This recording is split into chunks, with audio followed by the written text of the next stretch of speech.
Kita bersama Tuan dari MTSPD dan langsung saja kita taruh dia. Assalamualaikum Ustaz. Waalaikumsalam warahmatullahi wabarakatuh. Yang ini. Yang ini ya. Oh, ini enggak mesti ya. Masya Allah.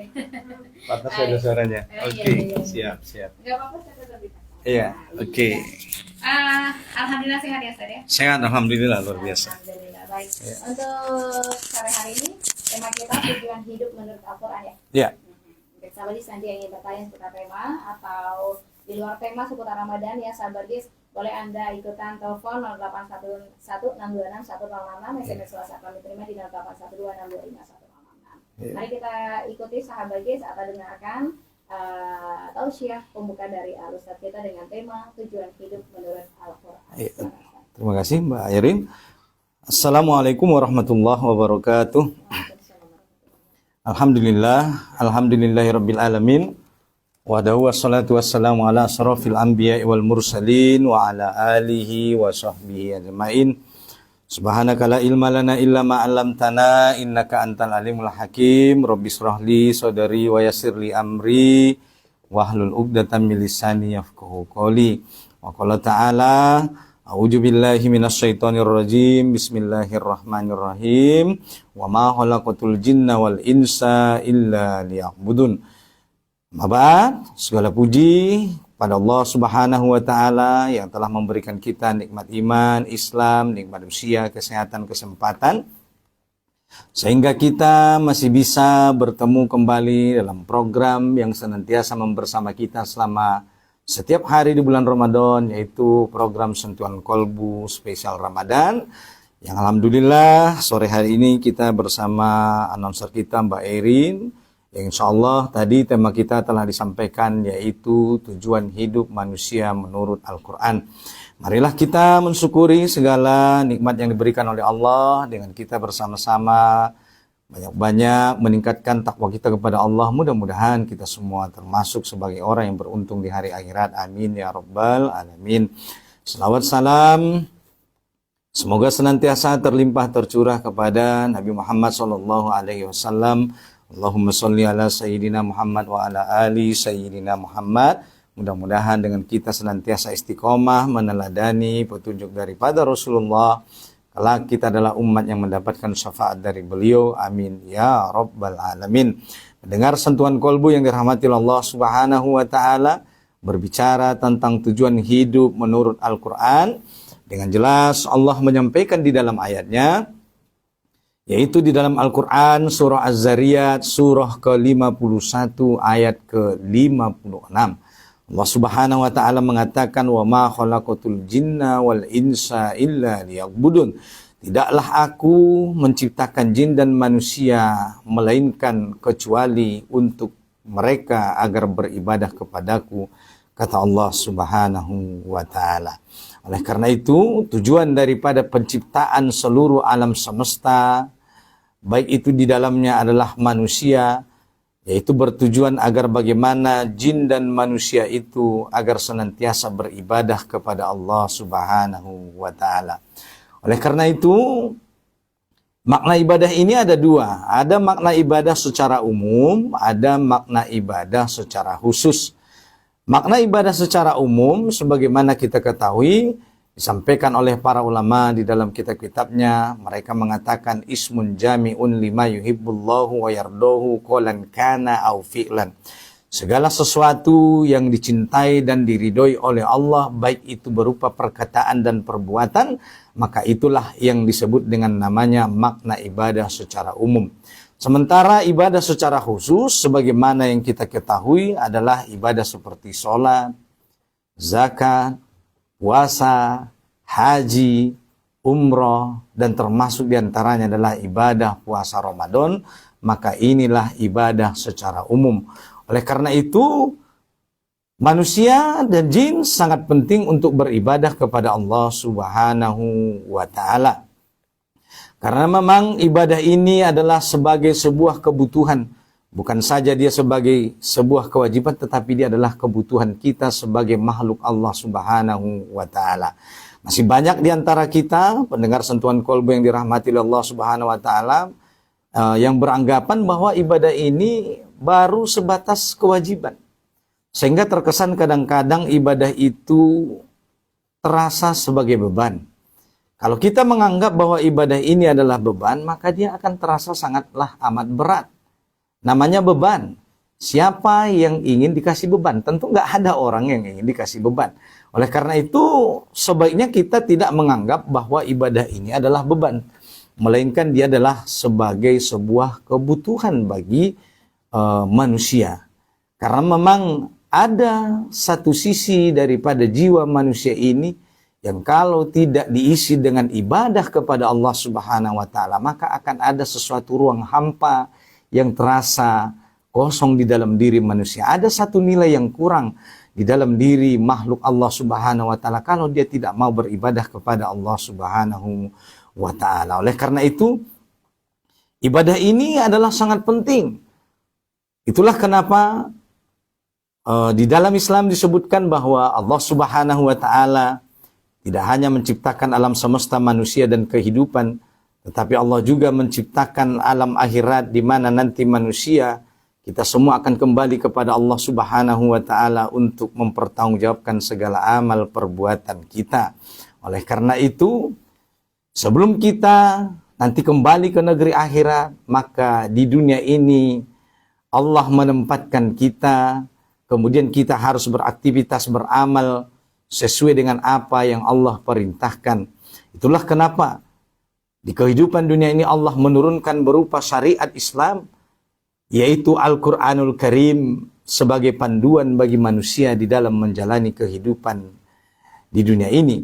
Itulah juga kenapa Allah Subhanahu wa taala mengutus nabi dan rasul yang menjelaskan tentang syariat Allah Subhanahu wa taala, yaitu tentang kitab sucinya, agar manusia ini tahu bagaimana mereka seharusnya beribadah kepada Allah Subhanahu wa taala.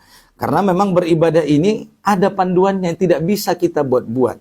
Kita ini tentu yakin bahwa kita ini semua adalah makhluk ciptaan Allah Subhanahu wa taala. Itulah kenapa di dalam kehidupan di dunia ini kita ada yang disebut dengan namanya Al-Uqdatul Kubro. Al-Uqdatul Kubro itu adalah permasalahan mendasar manusia, yang kalau pertanyaan ini kita jawab, maka sesuai dengan tema kita tadi, yaitu tujuan daripada penciptaan manusia menurut Al-Quran akan terjawab.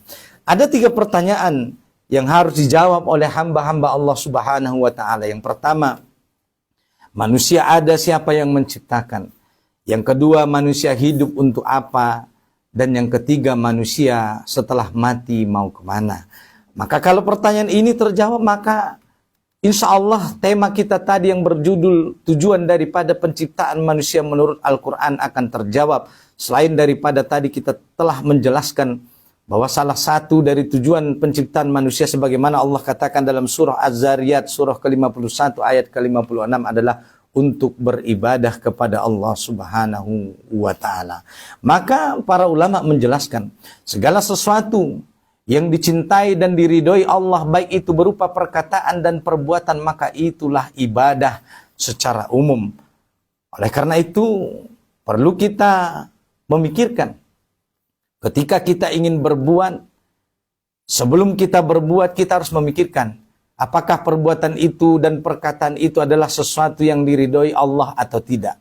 Nah, maka kita harus bertanya, ini kalau saya melakukan begini, Allah ridho tidak? Allah ridho tidak? Maka kalau perkataan dan perbuatan itu adalah yang Allah ridhoi, maka itulah yang disebut makna ibadah secara umum. Tetapi untuk ibadah secara khusus perlu ada panduan. Bagaimana kita harus mengibadahi Allah Subhanahu wa ta'ala. Nah, sebagaimana tadi kita mengatakan bahwa pertanyaan yang harus kita jawab adalah manusia berasal dari mana? Manusia ini siapa yang menciptakan? Nah, tentunya jawabannya manusia ini diciptakan oleh Allah Subhanahu wa ta'ala. Karena manusia dan seluruh makhluk diciptakan oleh Allah Subhanahu wa ta'ala, maka manusia ini di dalam kehidupannya dia harus beribadah kepada Allah Subhanahu wa ta'ala. Kenapa dia harus tunduk, taat, patuh kepada Allah Subhanahu wa ta'ala? Karena Allah yang menciptakan dia. Karena Allah Subhanahu wa ta'ala yang menciptakan dia, maka dia harus taat kepada apa yang disampaikan oleh Allah dan Rasulnya. Nah, oleh karena itu, Di dalam menjalani kehidupan di dunia ini, yaitu yang kita sebut dengan tadi namanya ada ibadah secara umum, ada ibadah secara khusus, maka diperlukan di sini panduan. Maka panduan ini dijelaskan oleh Rasulullah SAW, dijelaskan oleh nabinya. Bagaimana kita di dalam Islam untuk mengibadahi Allah Subhanahu wa taala itu diatur. Maka ibadah ini diatur.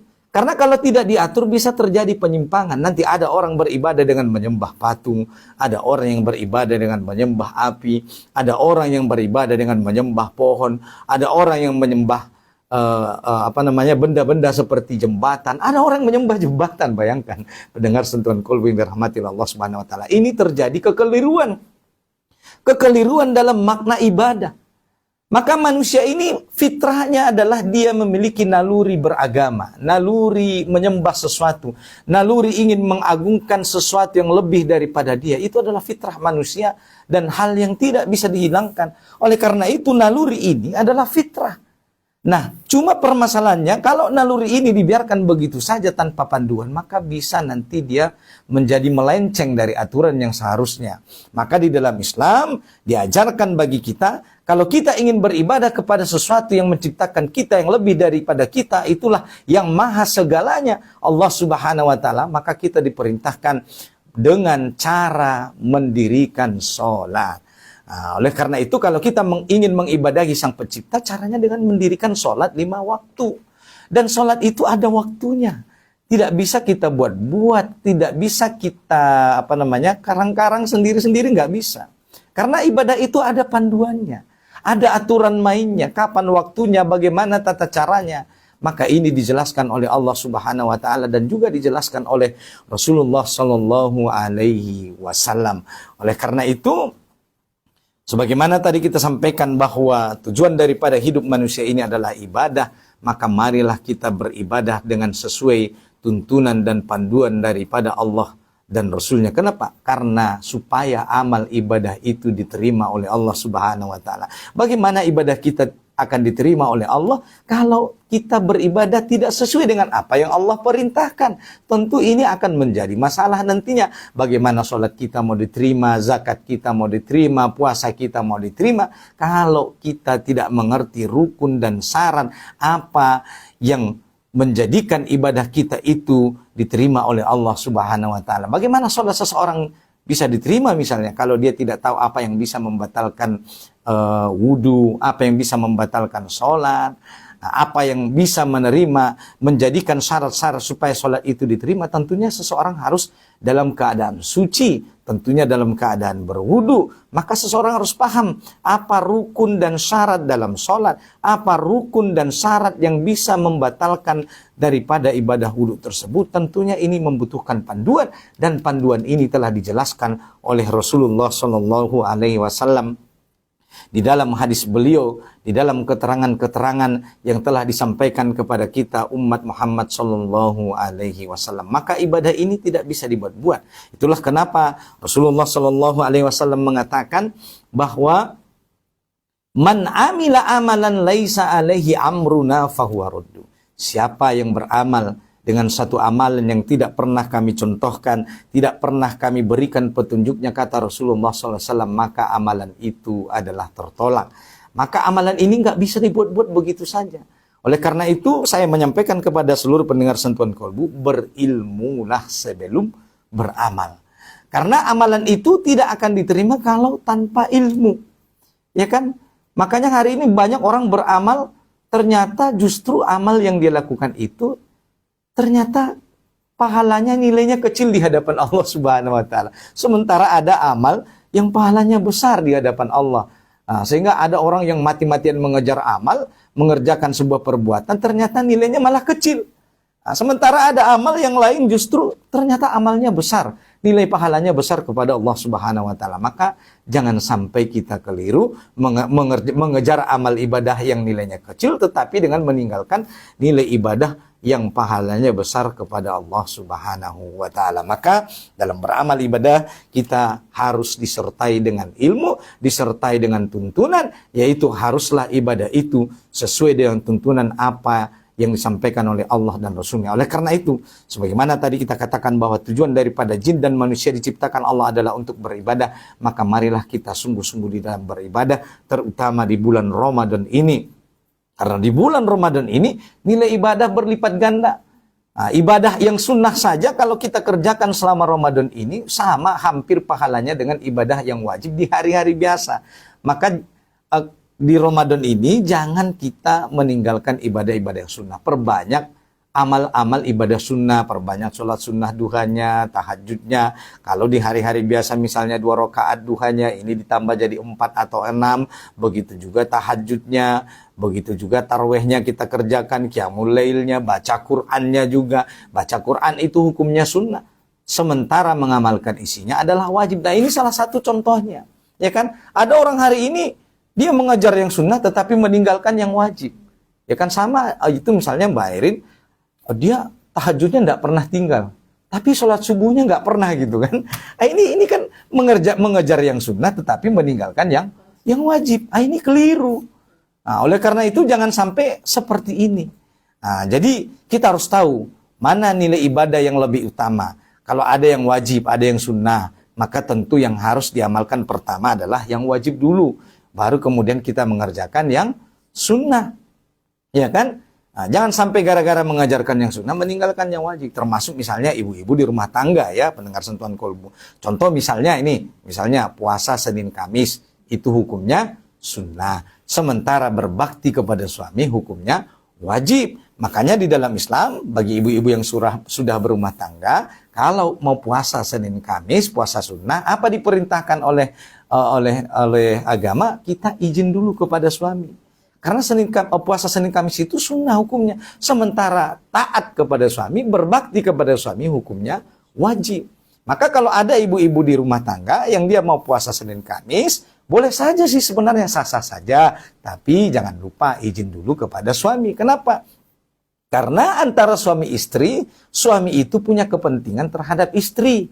Nah, punya kepentingan ibadah. Yang dimana ibadah itu wajib dilakukan oleh seorang istri kepada suaminya sebagai bakti seorang istri kepada suami. Oleh karena itu jangan sampai keliru. Gara-gara mengajar yang sunnah kemudian kita meninggalkan yang wajib. Nah, maka inilah makanya disampaikan pentingnya berilmu sebelum beramal agar ibadah-ibadah itu semua nanti bernilai pahala kepada Allah Subhanahu wa taala. Dan tentunya ibadah itu harus dengan niat yang ikhlas. Harus disertai dengan niat, karena ibadah yang tidak disertai dengan niat itu dia tidak ada nilainya. Nah, sebagaimana kata Rasulullah SAW, disampaikan dalam hadisnya, termasuk dalam hadis Arba'in, innamal akmalu bin niat. Segala sesuatu amal ibadah itu harus disertai dengan niat. Kan nggak lucu misalnya kalau ada orang puasa tapi nggak tahu puasanya apa. Kalau ada orang sholat nggak tahu sholatnya apa. Maka niat ini sangat penting. Nah, sebagaimana kita harus berniat dalam melakukan ibadah puasa Ramadan. Sebagaimana kita juga berniat di dalam melakukan sholat 5 waktu. Kan kalau ada orang sholat kan harus jelas sholatnya apa. Zuhur kah, asar kah, maghrib kah, isya kah, subuh kah. Harus disebutkan. Niat itu sangat penting. Karena segala sesuatu harus dilandasi dengan niat. Innamal akmalu bin niat. Segala sesuatu disertai dengan niat. Oleh karena itu jangan kita juga meninggalkan niat. Hendaklah seluruh ibadah itu diniatkan karena Allah Subhanahu wa taala. Salatnya karena Allah, puasanya karena Allah, zakatnya karena Allah, berbaktinya kepada suaminya karena Allah. Kenapa? Karena kalau ibadah itu tidak karena Allah, bukan lillahi ta'ala, tetapi lil yang lain, maka nanti nggak ada nilai pahalanya. Misalnya Mbak announcer nih, misalnya puasa Ramadan karena Pak Ustadz. Tentu Pak Ustadz nggak bisa memberikan pahala. Nah, kan nanti kalau misalnya Mbak Airin nih, puasanya karena suaminya. Nanti Allah akan bilang di hari akhirat, hei Mbak Airin, silahkan minta pahala puasanya kepada suaminya. Pertanyaannya bagi kita, bisakah suami memberikan pahala? Tentunya kan suami nggak bisa memberikan pahala. Siapa yang bisa memberikan pahala? Allah Subhanahu wa ta'ala. Kenapa? Karena pemilik surga dan neraka juga Allah Subhanahu wa ta'ala. Itulah kenapa segala ibadah yang kita lakukan niatnya harus ikhlas. Hanya semata-mata mengharap ridho Allah Subhanahu wa ta'ala agar ibadah itu bernilai pahala. Dan nanti pahala itu akan menghantarkan kita kepada surga Allah Subhanahu wa ta'ala. Cuma pertanyaannya, Untuk sampai ke surga Allah Subhanahu wa taala kita membutuhkan yang namanya ilmu. Nah, agar ibadah itu diterima harus ada ilmunya. Maka pendengar sentuhan kolbu yang dirahmati Allah Subhanahu wa taala, marilah kita belajar, mendengarkan kajian-kajian ustadz, menuntut ilmu, karena belajar ilmu ini, mendapatkan ilmu ini tidak mesti harus dalam lembaga pendidikan formal. Ilmu itu juga bisa didapatkan di luar lembaga-lembaga formal seperti majelis taklim, kajian, sebagaimana hari ini kita kajian di 106,6 KIS FM dalam program Sentuhan Kolbu. Oleh karena itu, mudah-mudahan seluruh pendengar Sentuhan Kolbu yang dirahmati Allah Subhanahu wa taala, kalau istiqomah mendengarkan program-program kajian ini di Sentuhan Kolbu, baik nanti di program Obat Hati, maka inilah nanti yang akan menjadi bekal bagi kita agar ibadah-ibadah kita diterima oleh Allah Subhanahu wa taala. Oleh karena itu, mudah-mudahan penyampaian dari narasumber yang singkat ini seputar tema bahwa tujuan hidup daripada kita sebagaimana tadi judul kita, tujuan hidup menurut Al-Quran adalah beribadah kepada Allah Subhanahu wa taala. Mudah-mudahan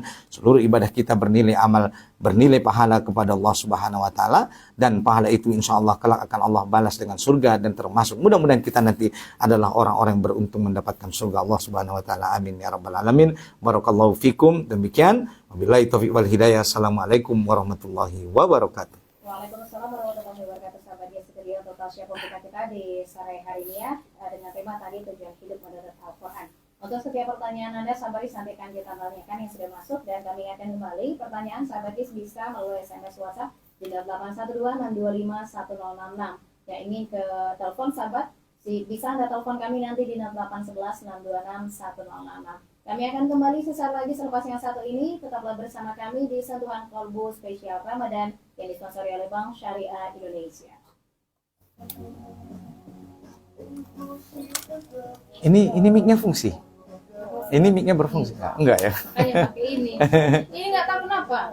Enggak, tapi padahal connect loh. Apa aja? Padahal connect tapi nggak ada